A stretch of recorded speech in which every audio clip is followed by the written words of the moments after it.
नमस्कार, जय हिंद, जय भारत। मैं रौश चौहान आप सभी का अपने यूट्यूब चैनल पर बहुत बहुत स्वागत करती हूँ।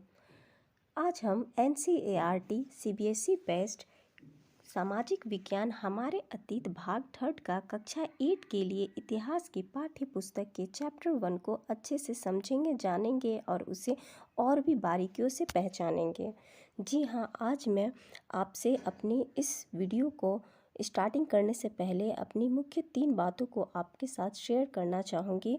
पहली मेरी यह वीडियो बनाने की जो पहली बातें हैं, मुख्य रीज़न है वो माय फ्रेंड्स है। मैं एक हाउसवाइफ हूँ, मेरा एक बेबी बॉय है 2.5 साल का, और मैं अभी कुछ फैमिली प्रॉब्लम्स की वजह से बाहर टीचिंग में न कराने की वजह से मैं ये ऑनलाइन प्लेटफॉर्म अपने लिए चुनी हूँ।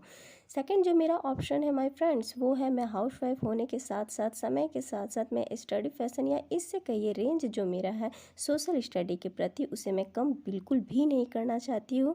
मैं उसे निरंतर घर पर रह कर भी जारी रखना चाहती हूँ और इसे बढ़ाते रहना चाहती हूँ। थर्ड जो सबसे इम्पॉर्टेंट पॉइंट है माय फ्रेंड्स, वो है कि अब तक जो मेरा टीचिंग लाइन्स में जितने भी बच्चों से अब तक का जुड़ाव रहा, उन सब से जो भी अप्रिशिएट या कहे उनसे जो भी मेरी बातचीत करने के बाद उनके थ्रू मुझे यही रिस्पॉन्स मिला है कि मैम आप बहुत अच्छा पढ़ाती हैं, और जिस तरीके से हमें पढ़ाती हैं हम चाहते हैं हमारे जैसे और भी कितने बच्चे जिन्हें आपके लेक्चर्स या आपके द्वारा पढ़ाए गए इन लेक्चरर्स को समझाने का तरीका उनके लिए भी ज़रूरी है। इसलिए आप एक वीडियो या इस तरीके का वीडियो ज़रूर आप बनाएं, और उनसे बातें कर कर या उनके सुनकर उनके थ्रू जो भी रिस्पॉन्स मिला उन रिस्पॉन्स को जान कर के मैंने ये फ़ैसला लिया कि मुझे भी ये चीज़ करना चाहिए। और मैं बच्चों के लिए सोशल स्टडी का प्लेटफॉर्म और भी इजी और बेहतर बनाना चाहती हूँ, इसलिए मैंने ये वीडियो बनाना स्टार्ट किया। आई होप्स बच्चों आप सभी को मेरा ये वीडियो बहुत पसंद आएगा और मेरे द्वारा समझाया गया हर एक पार्ट्स या हर एक पैराग्राफ अच्छे से समझ में आएगा। सुनाओ, चलिए आज हम स्टार्ट करते हैं।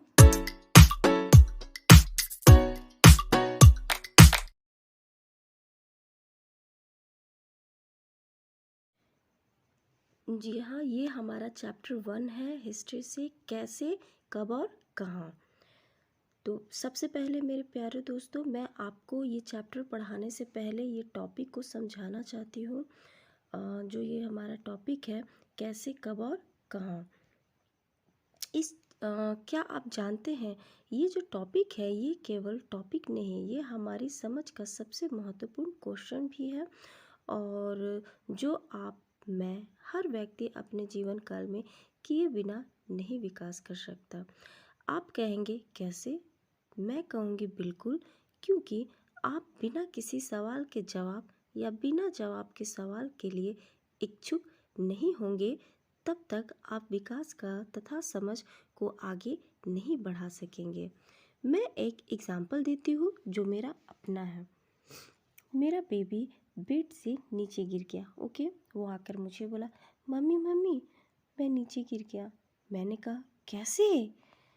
उसने कहा बेड से मैं उतर रहा था, उतरने के क्रम में मैं नीचे गिर गया। मैंने कहा कब गिरे? उसने कहा अभी गिरा मम्मी। मैंने कहा अरे बाबा तुम कहाँ गिरा, किस जगह पे गिर गया? तो उसने कहा मैं रूम में बेड से नीचे गिर गया और लेफ़्ट साइड में गिर गया। मैंने जानना चाहा था वो लेफ़्ट या राइट, क्योंकि कुछ सामान भी मैं एक साइड रखी थी। तो इस तरीके से जो हमारे बीच जो भी बातें हुई उससे मुझे बहुत चीज़ों का पता चला।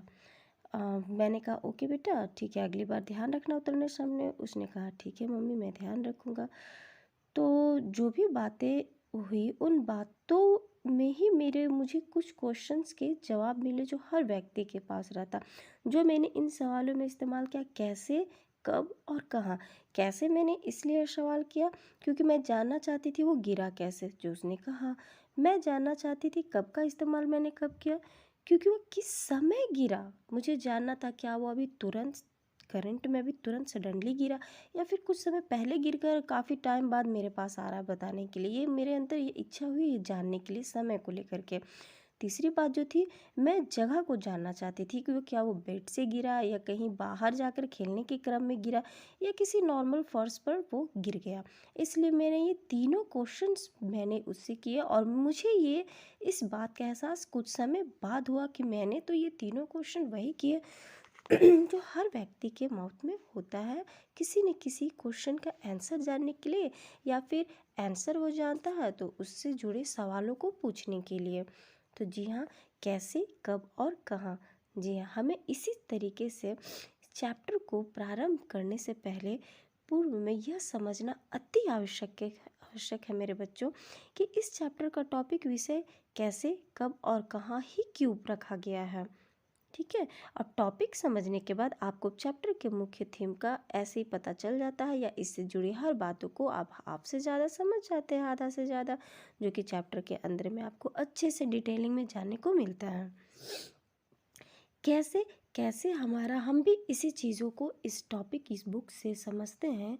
ये चैप्टर जो कैसे कैसे हमारा अतीत प्राचीन काल से होते हुए हमारे अतीत तक पहुंचा और कब कब किन किन घटनाओं से हो करके कहाँ आ पहुंचा, जिन्हें हम इतिहास यानी हिस्ट्री के माध्यम से समझेंगे, जानेंगे और पढ़ेंगे। आइए हम सबसे पहले तारीखों से स्टार्ट करते हैं कि तारीखें कितनी महत्वपूर्ण होती है। तारीखें, जी हाँ, तारीखें कितनी महत्वपूर्ण होती हैं। इस चैप्टर में हम जानेंगे इतिहास में तारीखों की क्या अहमियत है, कितनी इम्पोर्टेंस है।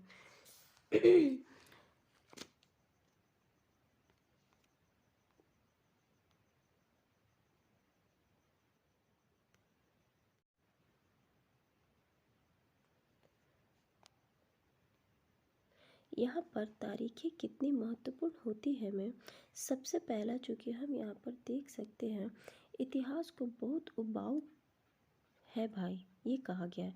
इतिहास तो बहुत उबाऊ है भाई। आखिरकार क्या कारण है जिसके कारण हमें ये लाइन देखने को मिलता है इस पैराग्राफ में। जस्ट बिकॉज ऑफ, इतिहास को उबाऊ क्यों कहा गया है, इट मीन्स बोरिंग क्यों कहा गया, क्योंकि इस इतिहास को तारीखों पर ध्यान देकर याद करने पर जोर दिया गया है, जिस कारण यह बोरिंग हो गया है। हमें यह कोशिश हमेशा करनी चाहिए कि किसी भी चीज़ों पर जिससे संबंधित, जब तक उससे रिलेटेड कोई बातें ना हमारे ज़हन में हो, सिर्फ और सिर्फ बस तारीखों को याद कर कर उसे हमें ज़हन में बार बार उतारा जाए तो वो ऑब्वियसली हमारे लिए बोरिंग होगा ही होगा। इतिहासकार यही चीज़ बताना चाहते हैं कि वो पहले अपने टाइम पे जो भी इतिहास में लिखना चाहते थे, लोगों को बताना चाहते थे, सिर्फ और सिर्फ उस समय के गर्मा गर्म बहसें जिस पर चला करती थी, जैसे कि किस समय राजा का ताजपोशी हुआ, किस समय युद्ध लड़ा गया, किस समय उनके जो भी है पुत्र या पुत्री का जन्म हुआ या फिर हम भी फॉर एग्जांपल देखते हैं किसी भी पुराने समय को लेकर के किसी भी राजा महाराजा या किन्हीं को भी उनके जन्म से मृत्यु तक और मृत्यु से जन्म के बीच हुए हर वाक्यांश के बारे में हमारे सामने रखा जाता है और वही हमें दर्शाया जाता है, दिमाग में आता है कि वही हमारा एक इतिहास है, जो कि ऐसा बिल्कुल भी नहीं होना चाहिए। इतिहास सिर्फ और सिर्फ एक तारीखों में नहीं होना चाहिए। इनमें कोई शक नहीं कि इतिहास अलग अलग समय में अलग अलग बदलाव के बारे में होता है, बिल्कुल सही है। ये एक समय अवधि के दौरान चला आ रहा एक पीरियड कह सकते हैं, जो हर टाइम पे हर समय पे अलग अलग चीज़ों या फिर किसी न किसी वाक्यांश को हमें दर्शाते हैं, न कि सिर्फ और सिर्फ एक तारीखों तक सीमित रह जाते हैं। हमें यह हमेशा बताने का, इतिहासकारों को यह कोशिश करना चाहिए कि हर एक मुद्दे, हर एक बारीकों को हमें क्लीनलीनेस के साथ अच्छे से अच्छे बता, न कि सिर्फ और सिर्फ तारीखों से डिपेंड होकर के उनसे जुड़े हर बातों को आम जनता तक ये चीज़ या फिर ये इतिहास में बताया जाए। परंतु पुराने समय में इसी तरीके का इतिहासकार हमेशा लिखा करते थे और वही हमें बताया करते थे। यह अतीत की बातों में उनका बदलाव इन्हीं पर डिपेंडेबल होता था, जो बहुत बड़े बड़े चीज़ें उन चीज़ों उस समय हुआ करती थी, उस समय की घटनाओं में घटित होती थी। वो हमेशा अतीत और वर्तमान की तुलना करते थे, है ना। जिक्र है कि पहले और बाद में ही बात करने लगते थे। उनके लिए या तो दो ही चीज़ इम्पोर्टेंट रोल रखता था। इतिहासकार पहले के समय में हमें यही बताना कोशिश करते थे तारीखों के माध्यम से कि पहले क्या हुआ और फिर बाद में क्या हुआ, इस दौरान ही हमें पता चल पाता था। लेकिन हम ये चीज़ नहीं जान पाते थे कि रोज़मर्रा की ज़िंदगी में छोटी छोटी जगह पर हर चीज़ को जो स्वाभाविक चीज़ है, जिस चीज़ को देखना हर तरीके से, हर छोटे से छोटे बारीकियों को समझना है, उन चीज़ों को हमें नहीं दिखाया जाता था, क्योंकि उनके लिए तो सिर्फ तारीखों पे ही और बड़ी बड़ी चीज़ों तक ही ये चीज़ सीमित थी ना। लेकिन एक्चुअल में तो हर चीज़ है ना इम्पोर्टेंट, हर चीज़ के लिए उत्सुकता भरी हुई है, हर क्वेश्चन के लिए उत्सुकता भरी हुई। हम छोटी से छोटी चीज़ों को भी यदि आज के ज़माना में करते हैं तो उनसे रिलेटेड हमारे दिमाग में कोई ना कोई क्वेश्चंस चले आते ही आते हैं। फॉर एग्ज़ाम्पल, आप जो यहाँ पर पढ़ रहे हैं, देख रहे हैं कि किसी व्यक्ति को सड़क किनारे चाय के घूंट भरते देख करके आप इस बात पर हैरान हो सकते हैं कि चाय या कॉफ़ी पीने का चलन कब से शुरू हुआ। बिल्कुल हो सकता है, बिल्कुल हर इंसान के दिमाग में चलता है, मेरे भी चला है, आपके भी चला होगा। और सिर्फ चाय क्या, हर चीज़ों से रिलेटेड हमारे दिमाग में, ज़हन में ये क्वेश्चन एक न एक बार आता है कि आखिर इस चीज़ का कब, कैसे और कहाँ पर इस चीज़ की शुरुआत हुई।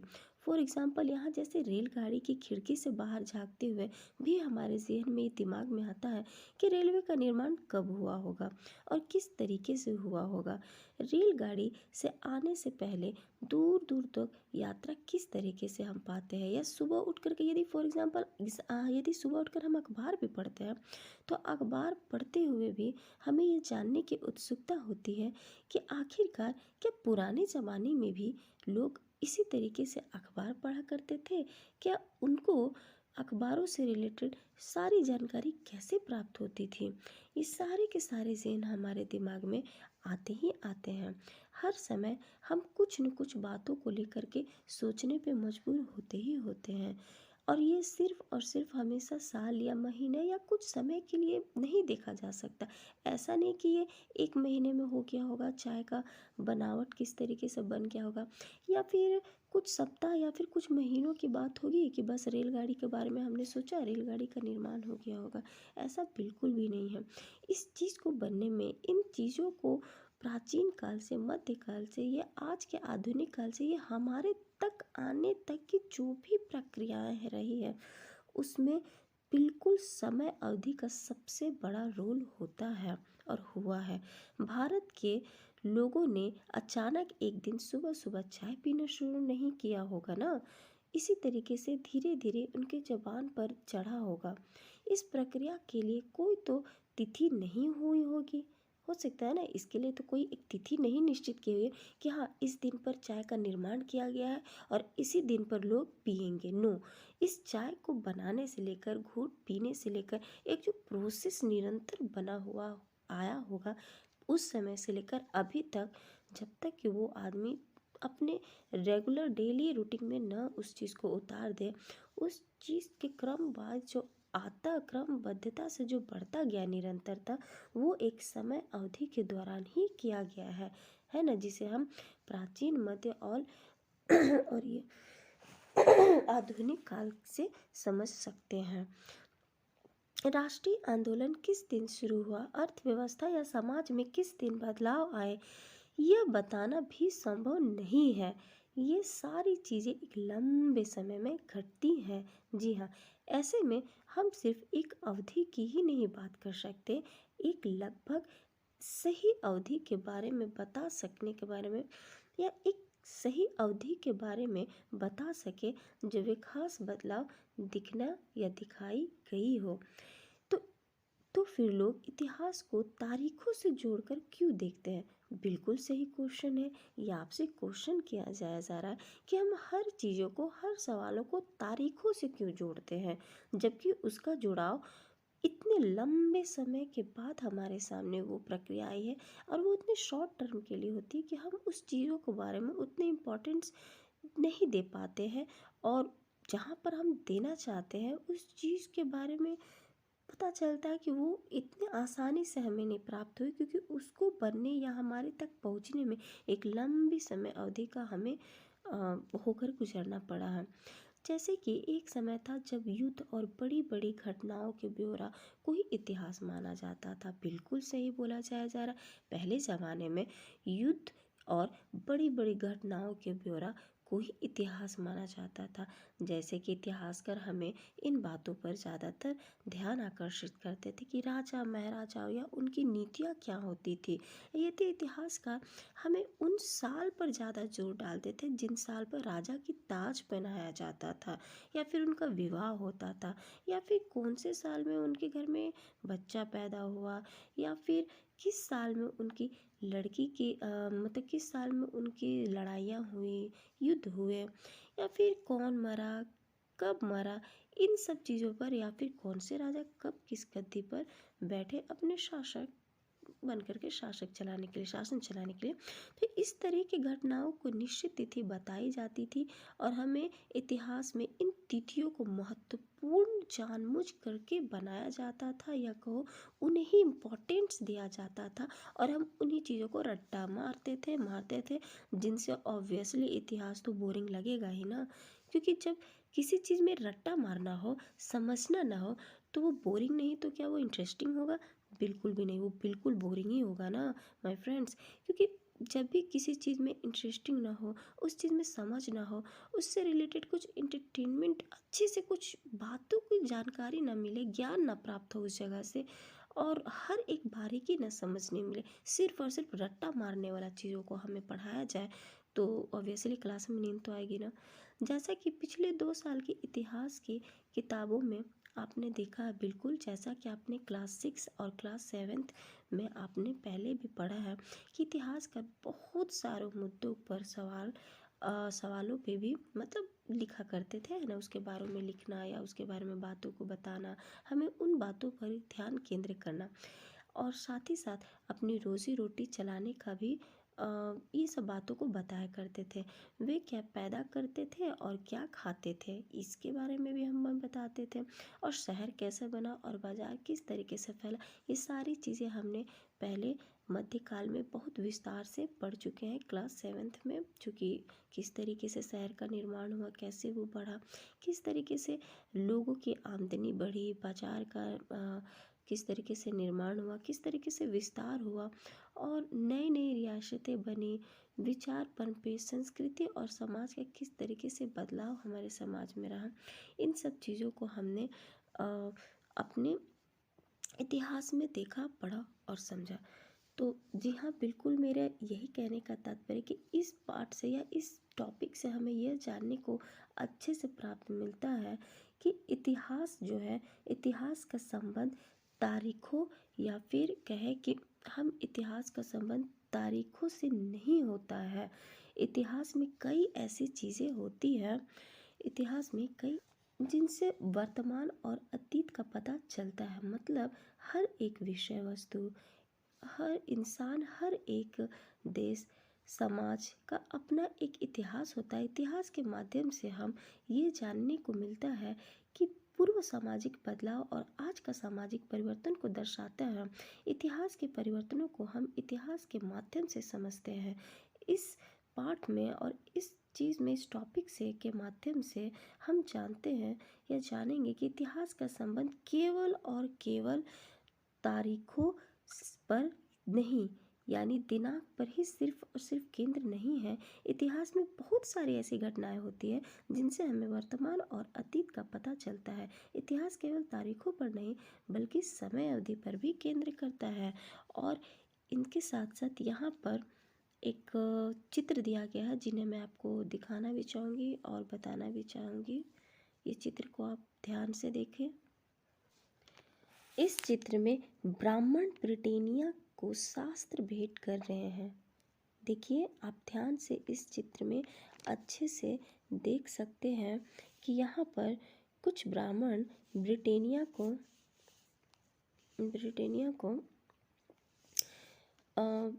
कुछ शास्त्र मतलब अपने शास्त्र भेंट कर रहे हैं। जेम्स रेनेल द्वारा तैयार किए गए पहले नक्शे का आवरण चित्र ये 1782 का है।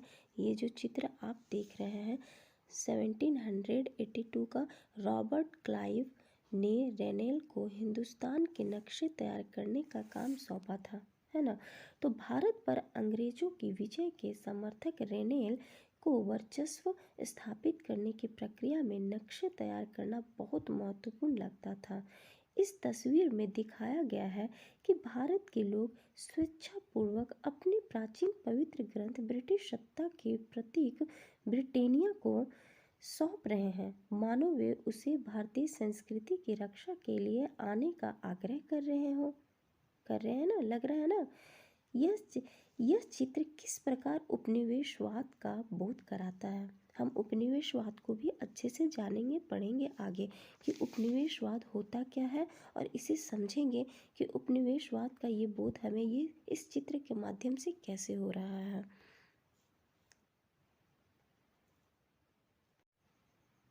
यहाँ एक और चित्र दिया गया है लिप्टन टी के बारे में। आइए इसे पढ़ते समझते और इसे भी जानते हैं हम। चित्र 2, विज्ञापनों से भी पसंद नापसंद तय होती है। पुराने विज्ञापनों से हमें यह समझने में मदद मिलती है कि नए उत्पादों के लिए बाजार किस तरह तैयार हुआ और किस तरह नई रुचियां चलन में आई। 1922 इट मीन्स 1922 में लिप्टन चाय के लिए तैयार किया गया यह विज्ञापन इस बात की ओर संकेत करता है कि दुनिया भर के शाही लोग यही चाय पीते हैं। इस तस्वीर में पीछे की तरफ एक भारतीय महल दिखाई दे रहा है, जबकि अगले हिस्से में ब्रिटेन की रानी विक्टोरिया का तीसरा बेटा राजकुमार आर्थर घोड़े पर बैठा हुआ है। राजकुमार आर्थर को ड्यूक ऑफ कनाट की पदवी दी गई थी। तो ये भी आप देखिए कौन बैठा है और क्यों बैठा है और प्लस कहाँ बैठा है, इस पर भी विज्ञापन पे ध्यान दिया जाता था। उसी के अनुसार लोगों को पसंद नापसंद उस पर भी तय होती थी। ये भी बात सही है। अब हम आ जाते हैं हमारे अगले जो ये टॉपिक है पढ़ने का, यानी कौन सी तारीख है। ठीक है भैया, इम्पॉर्टेंट ऐसी नहीं कि बिल्कुल भी तारीखें इम्पॉर्टेंट नहीं होती है, बिल्कुल। समय अवधि तो अपनी जगह पर बिल्कुल सही है, क्योंकि समय के अनुसार ही सब चीज़ धीरे धीरे धीरे धीरे महत्वपूर्ण होती चली जाती है और वो आगे बढ़ कर के एक नया कुछ न कुछ रूप बिल्कुल धारण देती है। लेकिन उन धारणों के बाद जो उनसे रिलेटेड एक तारीखें उभर कर आती है, उन्हीं तारीखों को इतिहास के माध्यम से हम पढ़ते समझते और जानते हैं। लेकिन हमारे क्वेश्चन दिमाग में एक ये भी आती है कि कौन सी तारीख है, आखिरकार कौन सी तारीख है इतनी इम्पोर्टेंट होती है। तो चलिए उन तारीखों को भी हम जानते हैं। कुछ तारीखों को महत्वपूर्ण मानने का पैमाना क्या होता है ना। कुछ तारीखों को आखिरकार क्यों महत्वपूर्ण माना जाता है। फॉर एग्ज़ाम्पल हम अपना बर्थडे ले लेते हैं। हम अपने बर्थडे को इतना इम्पोर्टेंट क्यों देते हैं और किस कारणवश से। रीज़न वो तारीख है ना। आखिर साल भर में एक ही हमारा वो बर्थडे का वो डेट आता है जिसमें हमें बेसब्री से इंतज़ार रहता है और लोग हमें विशेष देते हैं या फिर जो भी होता है हम विशेष लेते हैं। तो वो सब कितना इम्पोर्टेंट लगता है उस दिन, कितना इम्पोर्टेंट बन जाते हैं हम एक दिन के लिए ही सही, लेकिन सबकी नज़रों में इम्पोर्टेंट रहते हैं। सबका ध्यान हमारे ऊपर आता, वो ध्यान खुद के ऊपर आता हो केंद्र होता है और वो कितना अच्छा महत्वपूर्ण डेज बन जाता है ना, अच्छा लगता है, फील होता है। तो इसी तरीके से हम इसी तारीख को जिस तरीके से उस दिन हमारे लिए इतना इम्पोर्टेंट बन जाता है एक दिन के लिए, चलो हम भी थोड़ा फीलिंग करते हैं राजा महाराजाओं जैसा कि हमें भी लोग याद कर रहे हैं कि इस दिन हम आए थे, या फिर जो भी विशेष करते हैं जिनके भी लाइफ में हम इम्पोर्टेंट रोल रखते हैं। तो उसी तरीके से माय फ्रेंड्स, इसी तरीके से उस समय भी एक इम्पॉर्टेंट डेज को महत्वपूर्ण रखा गया, जिनको लोगों के द्वारा उन इतिहास में उस चीज़ को बताया गया और उन डेटों से उस समय की हर घटनाओं का हमें पता भी चलता है ना।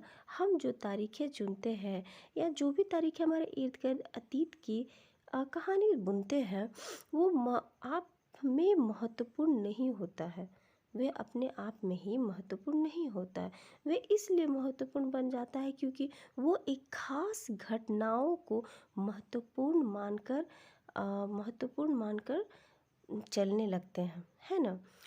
तो हम एक नए मुद्दों पर ध्यान देने लगते हैं कि तारीखें भी बदल जाती है, महत्वपूर्ण तारीखें भी बदल जाती है।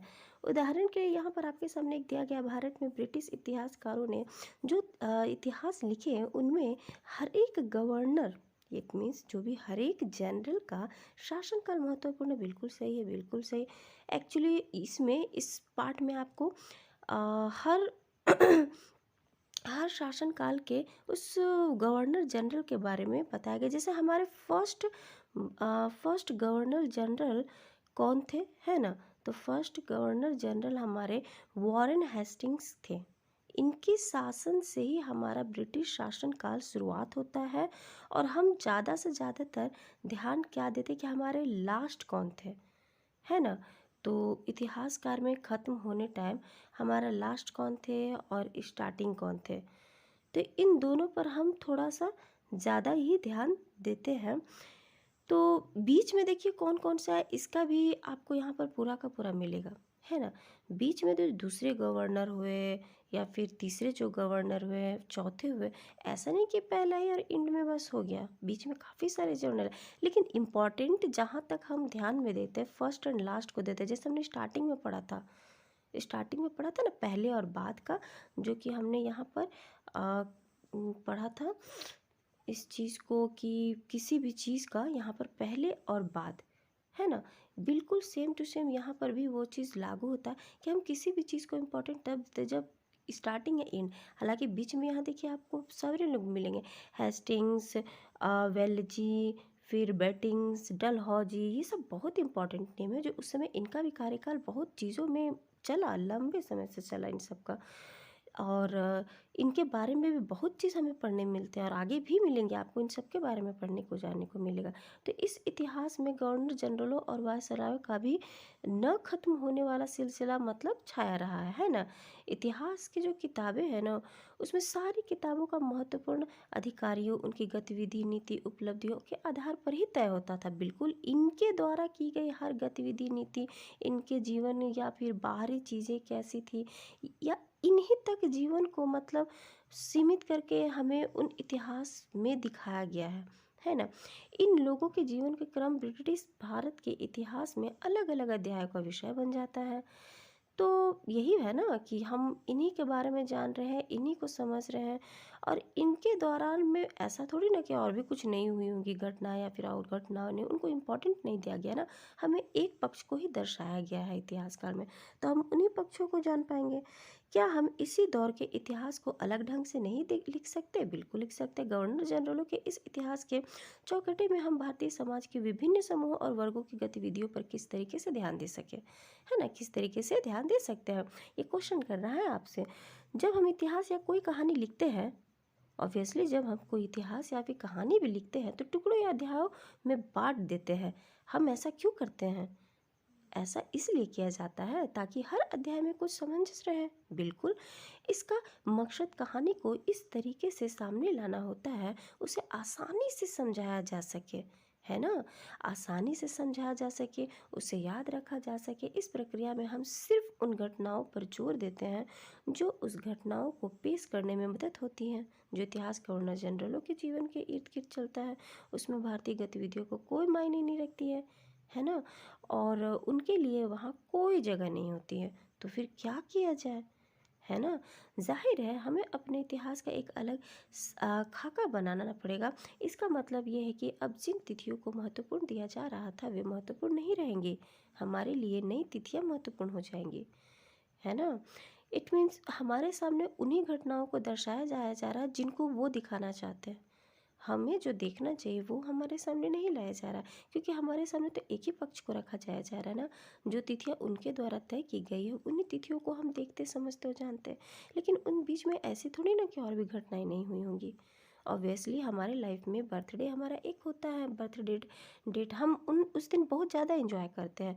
बर्थडे डेट तो हमारे लिए सबसे बढ़िया, सबको पता भी है, लेकिन सिर्फ वही डेट हमारे लिए हर टाइम नहीं ना इम्पोर्टेंट रोल लगता है। उसके अलावा और भी बहुत सारे डेट्स होते हैं, बहुत सारी चीज़ें होती है जो हर पक्ष को देखना या हर पक्ष में अलग अलग इम्पोर्टेंस होती है। लेकिन उस समय अब इतिहास का जिस चीज़ को दर्शाना चाह रहे हैं वो तो एक तरह से, यदि इनके तरफ से सिर्फ ब्रिटिश प्रशासन रूल्स को और हर चीज़ उनके द्वारा की गई गतिविधियाँ नीतियों को दर्शाना चाह रहे तो एक तरह से एक तरफा हुआ ना। यहाँ पर एक थर्ड चित्र भी आपके सामने दिखाया गया है हमें, इन चित्र को भी हम देखना चाहेंगे। चित्र 3 के माध्यम से वॉरेन हेस्टिंग्स 1773 में भारत के पहले गवर्नर जनरल बने। ये हमारे पहले गवर्नर जनरल बने। इतिहास की किताबों में गवर्नर जनरलों के कारनामों, जीवनियों में उनकी गौरव गाथाओं और तस्वीरों में उनके भव्य व्यक्तित्व को उभारा जाता था। बिल्कुल सही, जैसा कि आप इस चित्र के माध्यम से देख सकते हैं कि इनका जो बैठने का वो मतलब एक इनका भव्य व्यक्तित्व उभर कर आ रहा है। इन तस्वीर को देखते हैं कि ये कैसे व्यक्तित्व होंगे, किस टाइप का इनका बिहेवियर रहा होगा, या ये एक कितने मतलब एक ठाट, एक शहजादा जिसको हम लोग हमारे राजा के ज़माने में बोलते थे ना, उस टाइप के, मतलब ये देख करके ही फिगर से आप देख सकते हैं इनका ये जो दिखाया गया दृश्य आपके सामने, ये चित्र रखा गया है, ये बिल्कुल उसी तरीके से रखा गया जैसा आपको दिखाया जाना चाहिए, ये दिखाना चाहते थे वे उस समय, है ना। तो हम अब नेक्स्ट आगे बढ़ते हैं। हम अवधियों कैसे तय करते हैं, अवधियाँ हम कैसे तय करते हैं, ये टॉपिक है। हम 1870 में स्कॉटलैंड के अर्थशास्त्री और राजनीतिक दार्शनिक जेम्स मिल ने 3 विशाल खंडों में ए हिस्ट्री ऑफ ब्रिटिश इंडिया यानी ब्रिटिश भारत का इतिहास नामक एक किताब लिखी। ये देखिए हमारे सामने एक और आ गए महान शख्स, जिनका तो क्या कहना है, इनकी तो कहने ही नहीं है ना। इनके वजह से अवधियाँ कैसे तय की जाती है, इन्होंने हमें एक नए तरीके से सिखाया। और वो भी कैसे, देखिए आगे कैसे। इन्होंने जो किताब लिखी थी, जिस किताब का नाम था, है ना, ए हिस्ट्री ऑफ ब्रिटिश इंडिया, इन्होंने भारत का इतिहास को लिखना चाहा। और ये किताब जो लिखी, इस किताब में इन्होंने इनको 3 भागों में, मुख्य भागों में बांटा था, है ना, 3 काल खंडों में बांटा था। और पता है वो कौन से क्या है, हिंदू, मुस्लिम और ब्रिटिश, है ना।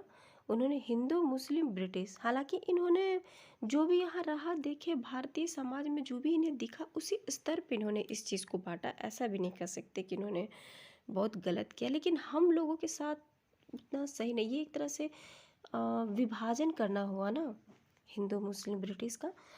तो ये पक्षनीय ये एक तरह से ये विषय रहा, जो कि सही नहीं है ना। लेकिन इनके लिए ये सही इसलिए था क्योंकि वो हिंदू को इसलिए बांटे पूर्व में, क्योंकि उनके हिसाब से प्राचीन काल में हिंदुओं का शासन ठीक था, मध्यकालीन में मुस्लिमों का शासन था, है ना।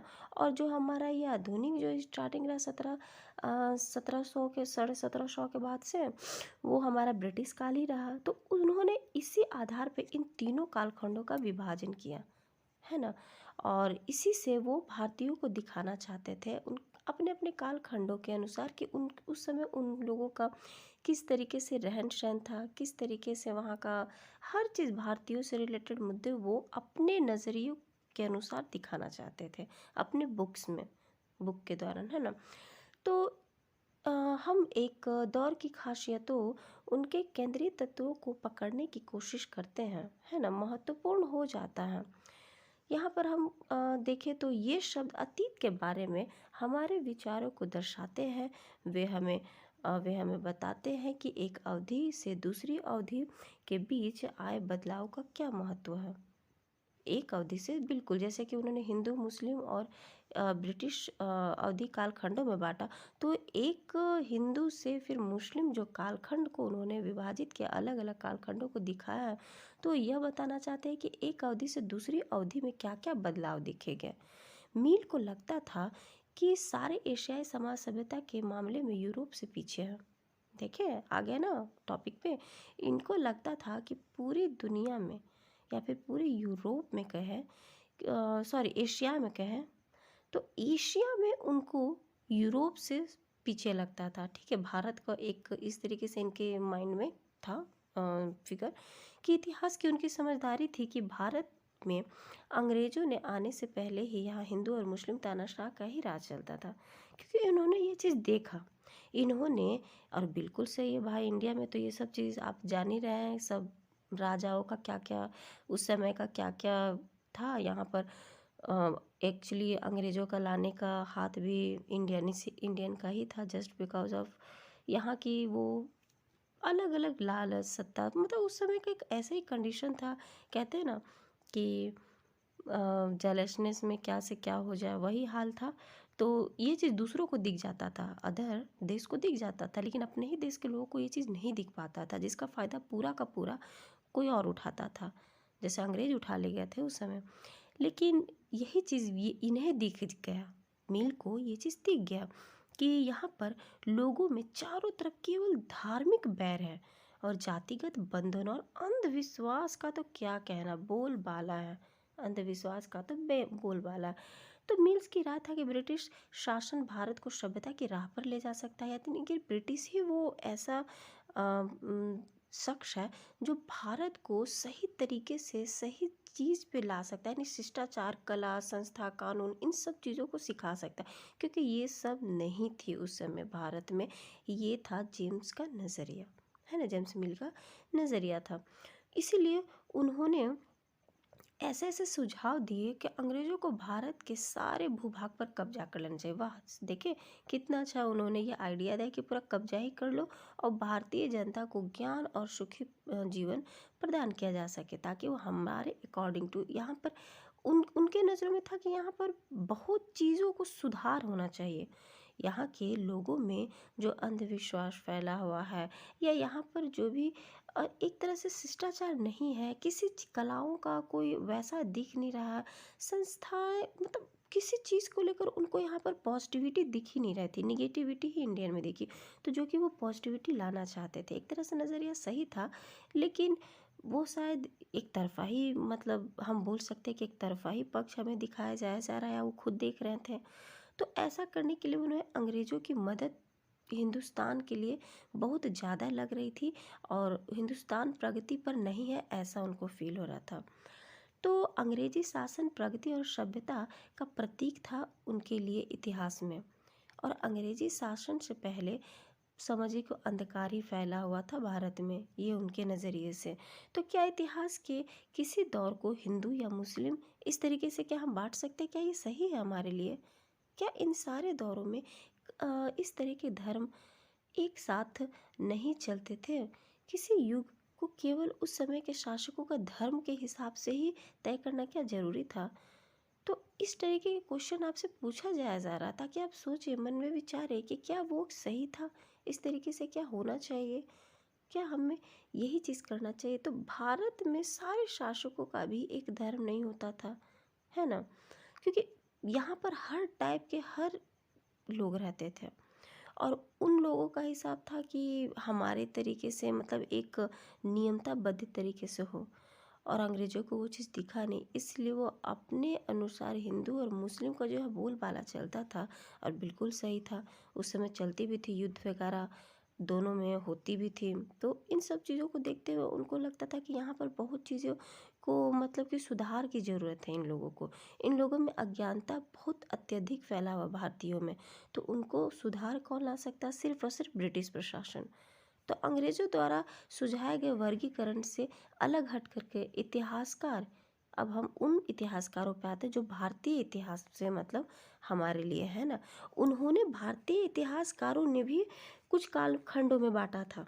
हमारे इतिहास को इतिहासकारों ने भी अलग अलग वर्गीकरण किया था, और उसमें से सबसे पहला था प्राचीन, उसके बाद मध्यकालीन तथा आधुनिक काल में बांटा था, है ना।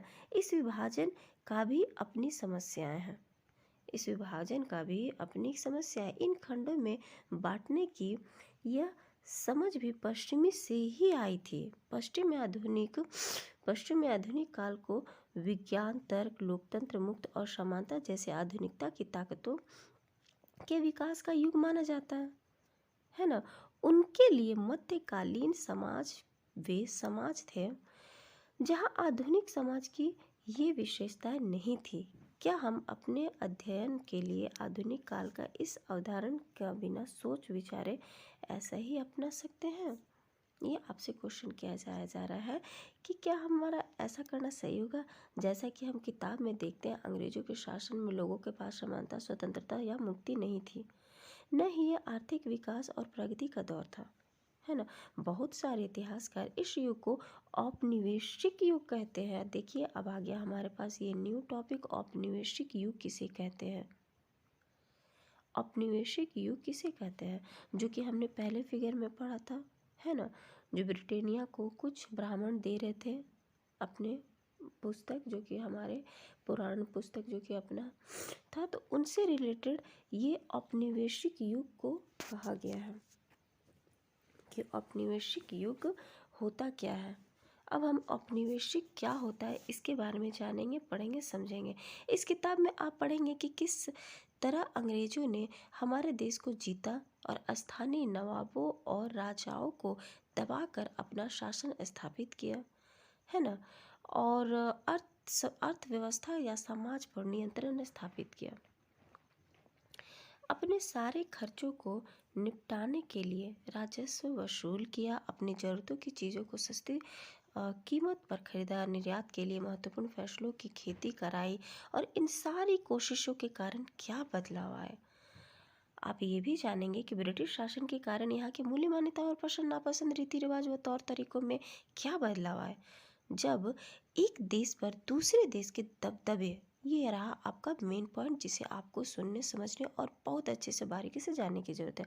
जब एक देश पर दूसरे देश के दबदबे से इस तरह के राजनीतिक, आर्थिक, सामाजिक और सांस्कृतिक बदलाव जो आते हैं ना, इसी प्रक्रिया को हम औपनिवेशिक काल कहा जाता है या औपनिवेशिकरण कहते हैं, है ना। तो औपनिवेशिकरण किसे कहा जाता है, तो औपनिवेशिकरण उसे ही कहा जाता है कि जब एक देश का, जैसे कि ब्रिटेन, है ना, हमारे देश पर जिस तरीके से कब्जा करके बैठे थे, अपना जिस तरीके से वो मिल, किस तरीके से अपना हर वो नियम कानून या अपनी हर वो शासन व्यवस्था को यहाँ भारत पर जमाना चाहते थे, क्योंकि वो अपना राजनीतिक तौर पे भी, आर्थिक और समाज में हर एक बारीकी, और यहाँ तक नहीं, सांस्कृतिक भी अपना ही सारा का सारा इस इंडियन पे लाना चाहते थे, इंडिया में, है ना, ताकि उनका पूरी तरीके से यहाँ पर अपना अस्तित्व स्थापित हो जाए। वो बिल्कुल वहाँ का हर चीज़ यहाँ पर देखना चाहते थे। यही जो बदलाव है ना, इसे ही हम औपनिवेशिकरण कहेंगे, है ना। ये कह सकते हैं कि वो हमारे लिए औपनिवेशिकरण ही ला रहे थे। तो जल्द ही आप ये समझ जाएंगे कि सारे वर्ग और समूह इन बदलावों को एक ही ढंग से अनुभव नहीं कर रहे हैं। इसलिए इस किताब को हमारे अतीत यानी कई अतीतों पर केंद्रित नाम दिया गया है। बिल्कुल सही, ये एक अतीत को हमारे सामने नहीं दर्शाता है, ये कई अतीतों को हमारे सामने दर्शाता है, जो उस समय इतिहास में कई अलग अलग कालखंडों में घटे हुए थे, है ना। और इनसे जुड़े बहुत सारी चीज़ें हमारे सामने हमें देखने को मिलते हैं। हम किस तरीके से जानते हैं, ये हमारा देखिए नेक्स्ट टॉपिक जो दिया हुआ है कि हम किस तरीके से जानते हैं कि भारतीय इतिहास के पिछले 250 साल का इतिहास लिखने के लिए इतिहासकार कौन से स्रोतों का इस्तेमाल करते हैं। आखिरकार 250 सालों से जो इतिहासकार है, वो कौन से क्या स्रोत है, उनके क्या सोर्सेज है, उस समय के क्या पीछे की जांच पड़ताल या फिर कौन सी ऐसी चीज़ जिसका इस्तेमाल करके वो हर चीज़ों को पता कर लेते थे कि यहाँ पर ये चीज़ इतना है, वहाँ पर वो चीज़ इतना रखा गया है, तो उस अकॉर्डिंग हमें आगे काम करना है। ये चीज़ कैसे होता था, तो इन चीज़ों के बारे में हम आगे जानेंगे। ये प्रशासन अभिलेख तैयार करता था, है ना। प्रशासन अभिलेख तैयार करना, अभिलेख तैयार करना, इट मीन्स हम बोल सकते हैं कि एक लिखित दस्तावेज हमारे सामने रिकॉर्ड के रूप में होना।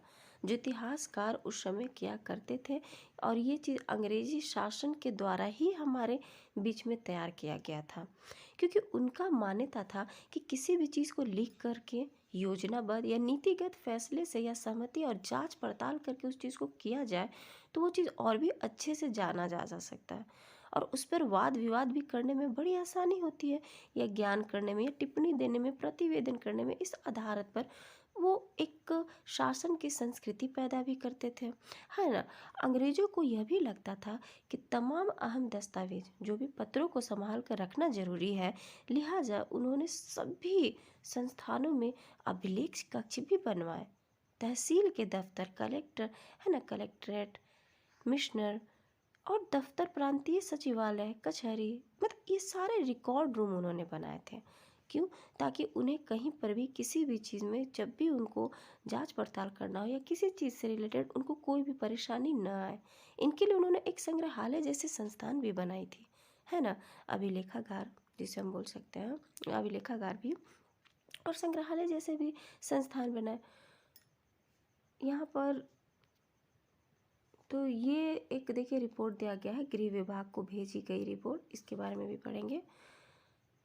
तो 19वीं सदी की शुरुआत में प्रशासन की एक शाखा की दूसरी शाखा के पास भेजा जाता था, है ना, ज्ञापनों को, और अभिलेखागारों में देख सकते थे उसको आराम से कि कहाँ क्या कितना बना, क्या नहीं, कहाँ का रिपोर्ट्स क्या आया क्या नहीं है।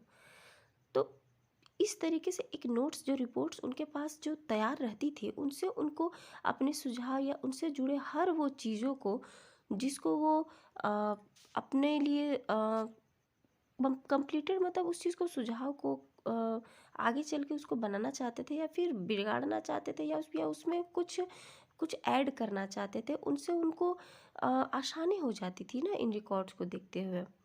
तो 19वीं सदी में यदि हम पहुँचे, तो जब हम 19वीं सदी यानी 18वीं सदी के बाद शुरुआत में ही, 19वीं सदी के शुरुआत के ही सालों में कुछ सावधानीपूर्वक नकलें बनाई जाती थी, जिसको एक वर्ड्स आपके लिए प्रयोग किया गया है, खुशनवीशी। खुशनवीशी क्या होता है? तो खुशनवीशी उसको बोला जाता है जिस एक सुलेख नवीशी, नवीस भी कहा गया इस चीज़ को।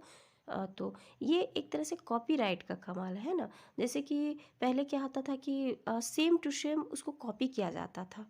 पहले समय में हमारे जितना अभी इतना टेक्नोलॉजी नहीं था, ना ही इतना मतलब आगे थी, तो उस समय क्या होता था कि एक चीज़ को दूसरे चीज़ों पर कॉपी की जाती थी, कॉपीराइट कर सकते हैं। जैसे सेम टू सेम उतारना, जैसा उसमें लिखावट है वैसा ही लिखावट दूसरे चीज़ों में भी होना, करके देना, एकदम वो भी एकदम बारीकियों से, खूबसूरत ढंग से, ताकि आने वाला समय में उसको समझने या जानने में किन्हीं कोई परेशानी ना हो।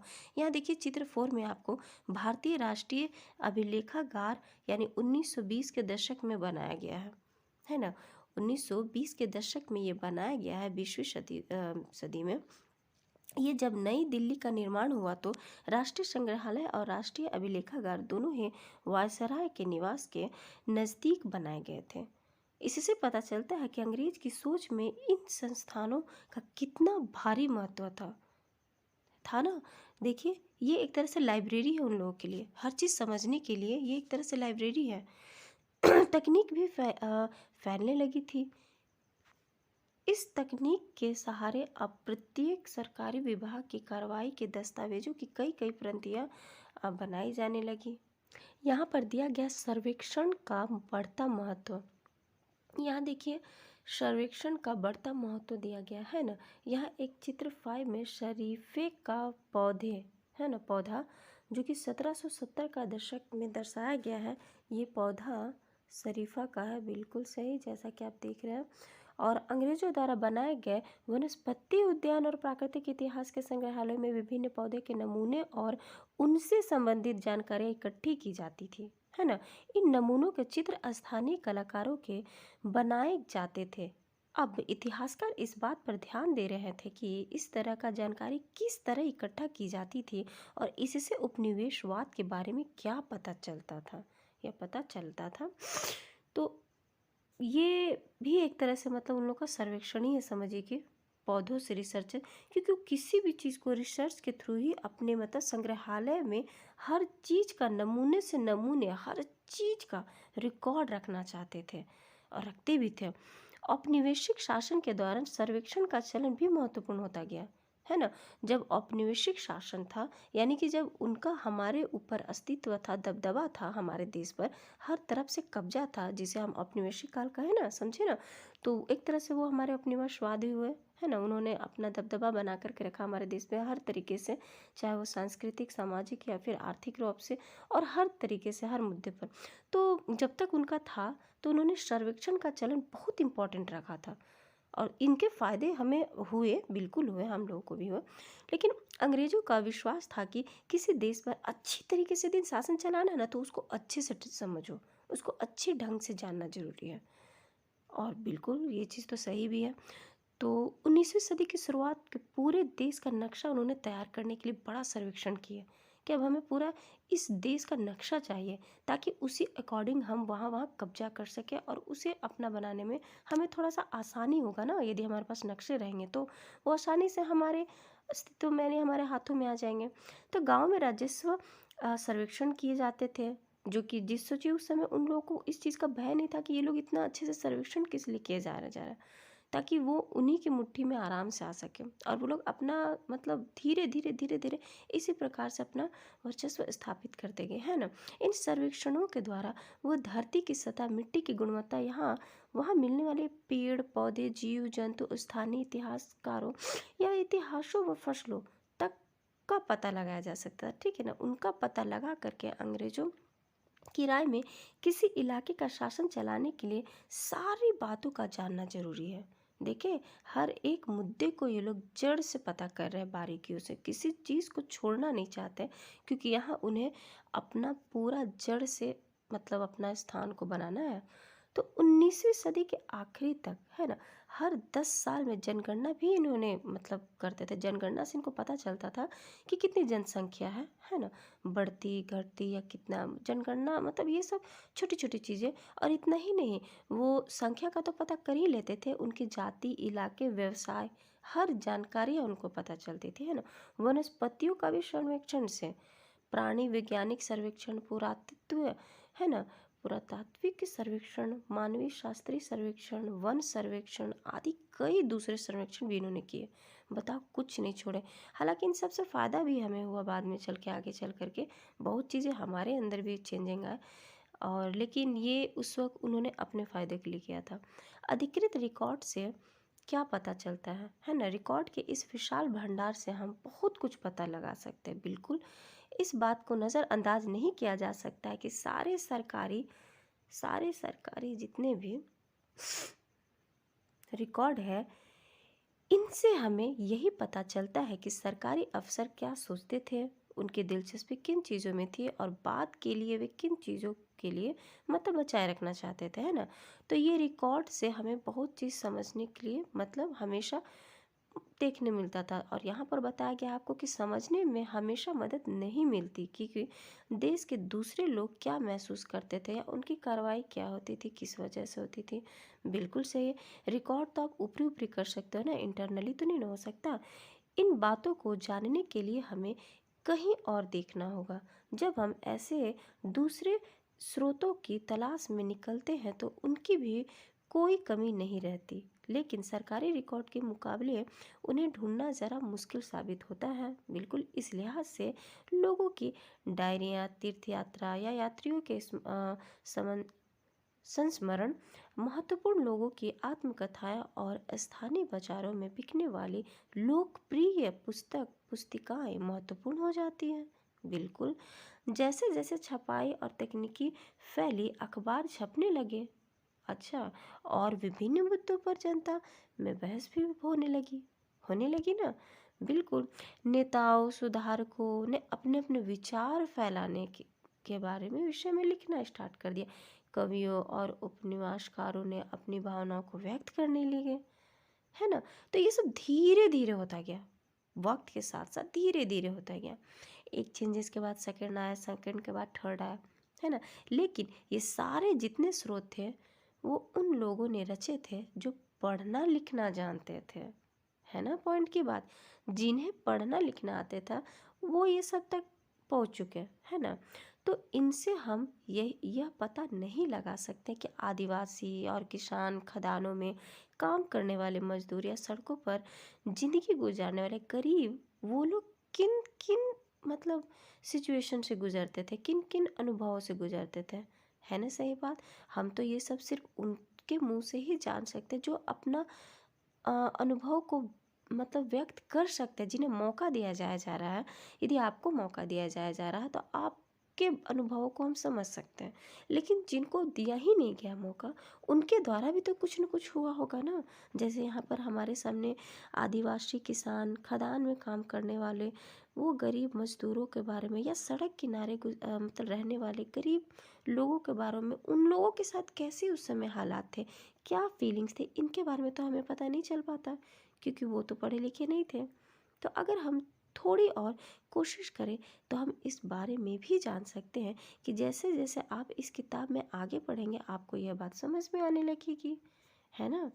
बिल्कुल सही, आपको समझ में आने लगेगी कि मतलब आगे और किस तरीके से ये निरंतर बढ़ता गया, किस तरीके से ये निरंतर आगे सर्वेक्षण का आगे सिलसिला बढ़ता गया, और बढ़ करके ही ये इतिहास में एक तरह से जब्त होकर के हमारे सामने बिल्कुल सही तरीके से पूरे पक्ष के रूप में हमारे सामने लाया गया।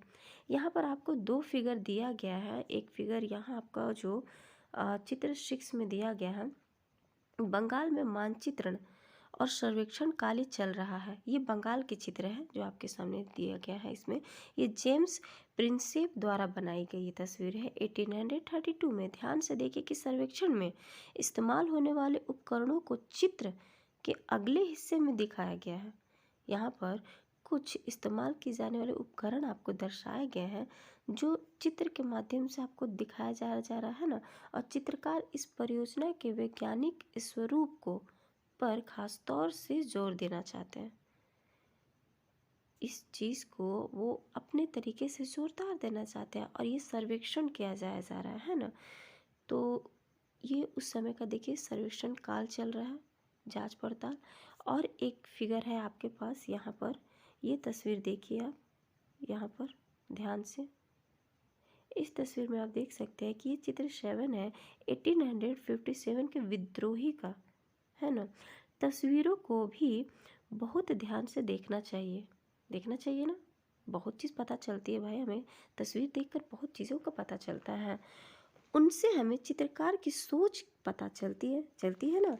1857 के विद्रोह के बाद अंग्रेजों द्वारा तैयार की गई सचित्र पुस्तकों में यह तस्वीर कई जगह दिखाई देती है। इस तस्वीर के नीचे लिखा होता था बागी सिपाही। क्या लिखा होता था? बागी सिपाही लूट खसोट में लगे हुए हैं। देखिए तो ये टॉपिक है, बागी सिपाही लूट खसोट में लगे हुए हैं। अंग्रेजों की नज़र में विद्रोही जनता लालची, दुष्ट और बेरहमी थी। इस विद्रोह के बारे में आप क्या अध्याय 5 में पढ़ेंगे। ये सोच उस समय का हमें दर्शाया जा रहा है यहाँ पर। और यहाँ देखिए इंसानों के खाने के लायक नहीं है। ये कुछ स्रोत से पता लगाया गया है, स्रोतों के द्वारा पता कर कर आपके सामने इसको दर्शाया गया है, दिखाया जा रहा है। इसे आप पढ़ करके और भी अच्छे से समझ सकते हैं।